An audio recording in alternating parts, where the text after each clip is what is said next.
Hello everyone, কেমন আছো সবাই? আশা করি ভালো আছো। এটা ছিল মঙ্গলবার বিকেলের দিকে এসেছিলেন আমার শ্বশুরমশাই।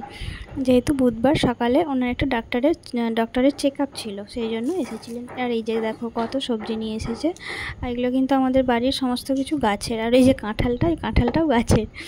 বাপি একাই নিয়ে এসেছে এই সমস্ত কিছু। আর দুধ ডিম ওখান থেকে কিনে এনেছিল।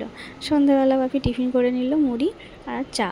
বাপির ভালোবাসার খাবার হচ্ছে চা। আর কোনো কিছু বাপি সেরকমভাবে খায় না।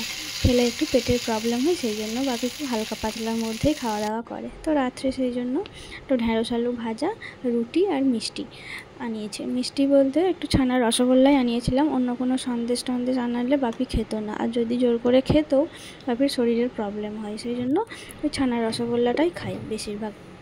তো তারপর দিন সকালে ছিল ডাক্তার দেখানো। ডক্টরের কাছে টাইম ছিল আমাদের 8টা। তো চলে গেছিলাম। ডাক্তার দেখিয়ে এসে আমি তাড়াতাড়ি করে একটু রান্না করে নিয়েছিলাম। পাতলা মাছের ঝোল, মুগের ডাল, শাক আর ঝিঙে পোস্ত আর মোচার বড়া গরম গরম ভেজে নিয়েছিলাম। যেহেতু বাপি খেয়ে দিয়ে আবার বিকেল 4টে নাগাদ বেরিয়ে যাবে, সেই জন্য তাড়াহুড়োর মধ্যে এইটুকুই করেছিলাম।